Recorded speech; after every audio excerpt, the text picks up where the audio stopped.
So in this video, I'm going to be covering understanding flow triggers and filters. One of the biggest problems that I see when auditing accounts for clients is that they don't actually understand that the flows are what's actually going to funnel people in. And if you don't know how to actually go ahead and configure these flows correctly, you'll run into a lot of issues. If I send a campaign out, I want people to go ahead and make a purchase, right? So like, let's just say you sent to 10,000 people. Not all of those people are going to make a purchase. So the question is, where do these people actually go? Well, they go into some type of like flow. So for example, if you have a campaign that goes out, not everybody buys, but that's not because they're not interested. It's just that they just need more information. So typically what happens is people will go through your site abandonment, they'll go through your browse abandonment, they'll go through your added to cart flows. These are all flows that are meant to actually capture those people who never actually, made a purchase on your campaigns. And I see this sector of email marketing being overlooked all the time. And even when it is being looked at, it's not set up properly. So I'm gonna go ahead and be breaking down all this information in Klaviyo. It's not complicated. I'm gonna keep this as simple as possible. And a lot of people do overcomplicate it. They see this and they're like, what the heck is this? So we're gonna go ahead and break this down. So the first thing you need to understand about flows is like it's mainly based on just where people are in the customer journey. Like if you have somebody who is interested in your site and they actually go ahead and subscribe to your email list, your newsletter, that's a really, really, really warm customer. Well, warm prospect because they're not actually a customer yet. Some of them are actually customers. It's a really good sign that somebody's actually going to make a purchase if they sign up to your email list. And you need to have a way to actually go ahead and, take care of those people and actually send them emails without actually, doing it manually. And that's what the flows are for. Now, how do you actually go ahead and configure these to actually, go out and are actually not going out at the same time? So if I have an abandoned cart and I have a browse abandonment, so this is when somebody actually views a product and they leave the site. This abandoned cart, added to cart, is when people actually add to cart and they just leave. How do we actually set this up in a way that doesn't actually like conflict, right?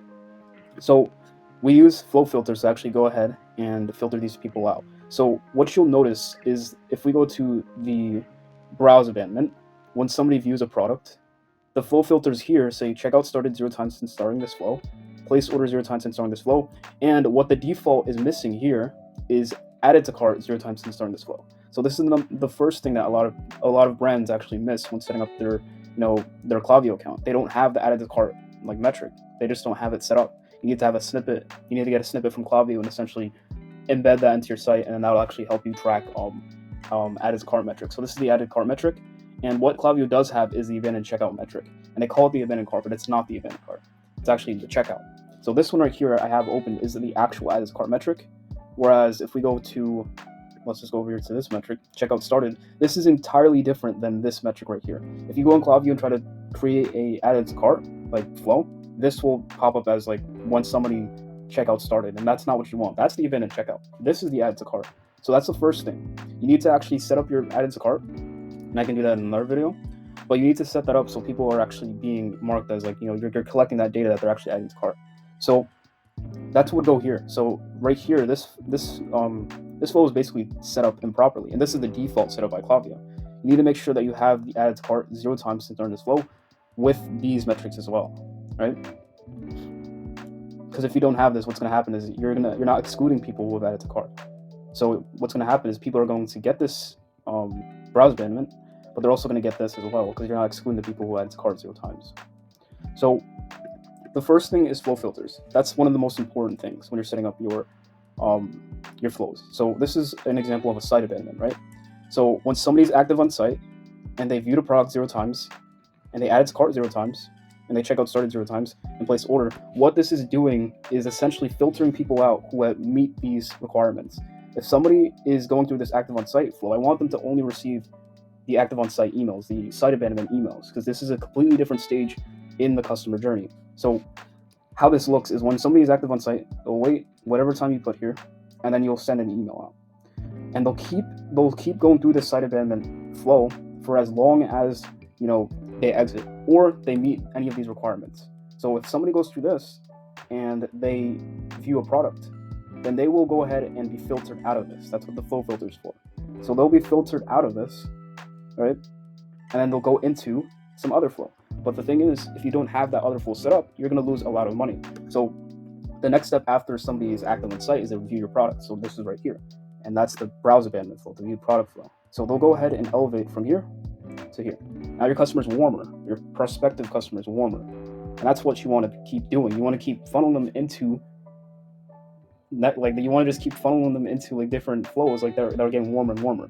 So just like I described earlier, you have the site abandonment, and then they go ahead and view the product, and then they go ahead and they add to cart, and then they go ahead and start checkout, and then they go ahead and place an order. That's exactly where you want them to be.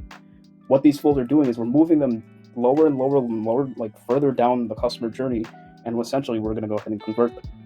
Now, the thing is with these emails and within these is eventually they will actually convert. So if we're sending them enough browse abandonment emails or send them enough add to cart emails, they'll be like, hey, I guess I was looking at this and I really like this. Let me go ahead and just make a purchase. And that's where you start to see purchases here, right? And if they make a purchase, just like the full filters we have in place, so this is the add to cart again, if they place an order in this add to cart flow, then they will not meet these flow requirements anymore because they placed an order. This one says this is set up as placed order 0 times since starting this flow. If they placed an order since starting this flow, then that actually disqualifies them from being in this flow. So they'll go ahead and exit because they placed an order. And if you guys are catching on now, they'll go ahead and get funneled into the post-purchase flow. If you have the post-purchase flow set up, which you should, because we're seeing really, really good results. There's people converting like crazy on the post-purchase flows. And that's another problem. A lot of brands don't send many post-purchase emails immediately after somebody makes a purchase because they're afraid of like upselling them, or they're afraid that, they already made a purchase, so we're not actually going to go ahead and send them more emails, which is a really, really, really bad idea. And it's losing you money if you actually don't have a post-purchase flow. So that's really all you need to understand about these flows. Like that's pretty much the gist of this. You don't want to overcomplicate it. You want to make sure you're setting this up in a way that actually filters people out, just like this, right? So when somebody's active on the site, you want to make sure that you're keeping them in this stage, because that's what's going to happen. They're going to stay in this stage until they elevate to some type of like other stage. So if they view a product, they'll exit this and they'll start getting browse abandonment emails. If they are in the browse abandonment and they start, they're like, oh, this is interesting, let me add to cart. You want to make sure that you have an add to cart metric here. And again, this is the default that Klaviyo had set up. I just created this flow. So it's a really, really, really, it's not even your fault that you set this up and you didn't see this, right? And another thing is you want to make sure you're sending them catered to where they are in the customer journey. That's another very, very important thing. And hopefully you understand that by now, because if somebody's active on site, it's a very, very different demographic than somebody who's actually, starting checkout, right? It's a very, very different demographic. People who are starting checkout, they basically have their credit card in their hands. And the people who are just active on site, they're really just looking around and they're not really even interested in any products. They're just interested in what your brand actually looks like on the website side of things. So that's really the gist of the flow filters. And that's how you should be looking at it. I know when you see something like this, it's like, oh my God, what do I choose? What do I choose? So for this one, it's list. So when somebody actually goes ahead and enters your flow, they can be entered based on very different ways, like different ways. So for example, this one right here is when somebody enters a list, they're going to go ahead and enter this flow. When somebody enters qualifies for a segment, they're going to enter the flow. If somebody actually hits a metric, so for example, a metric would be the add to cart metric we were talking about, or the browse abandonment metric, they'll enter this. And if we go into the price drop, when a price drops, as it says here, they'll enter when the price drops on any item that they engage with. And you have date properties for birthdays. But I want to just stop right here and essentially just, make sure that you go ahead and watch the video over again, because a lot of people overcomplicate it. All you're really doing is making sure that you're accommodating people who are in certain stages, in different stages of the customer journey. And you make sure that people are actually they're actually going ahead and being filtered out based on certain properties. So again, when somebody's active on site, they'll go through this until they exit or they don't qualify for the flow filters anymore. Then they'll go into the browse abandonment, then they'll go into add to cart, they'll go into checkout, etc., etc. So the next thing, we have trigger filters. So just to summarize this in the most simplest way, the trigger filters are for properties on this metric, and the flow filters are for properties on the actual people in the flows. So if we go ahead and hit trigger filters right here, this is going to go ahead and, if you see right here, it's actually, let's not actually go through that. This trigger filter, every single trigger filter, it's all just being based on what that person did and what they qualify for. So if we go into trigger filter, it's easier to show you this. If we, as you can see, if we just scroll down over here, when somebody adds the cart, this trigger filter is going to go ahead and apply based on any of these metrics. So if somebody adds the cart and you want to say, hey, look, I want to make sure that people who add to cart, they're receiving this flow because they, let's just say the price is greater than, so let's just say the price equals 100. So when somebody adds the cart, the price equals 100, they will qualify for this. Now, when people qualify for this and the price equals 100, we want to make sure that we understand the flow filters, right? So when people go through this, these are for people who have added to cart and the price equals 100. So just based off this. And if the people meet any of these requirements, then they'll continue to actually receive these emails, right? Just like before. Now, if somebody adds the cart and the price equals 100, but they don't actually meet these, then those get filtered out. If somebody adds the cart and the price equals 50 or 25, then they're just not going to go into this flow at all, because this trigger filter is only for people who qualify for these.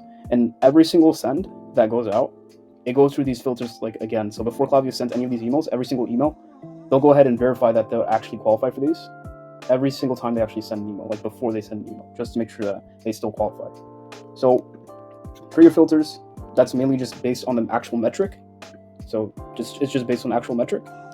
And then the flow filters are based on the actual people within the flow that actually did something. So these people, if they place an order 0 times, so if they place an order once within this flow, then they'll actually exit, because this is set to place the order 0 times inside this flow. So very, very simple. And obviously it shows right here everything that you can actually just like we saw with price, you could do items, you could do item count.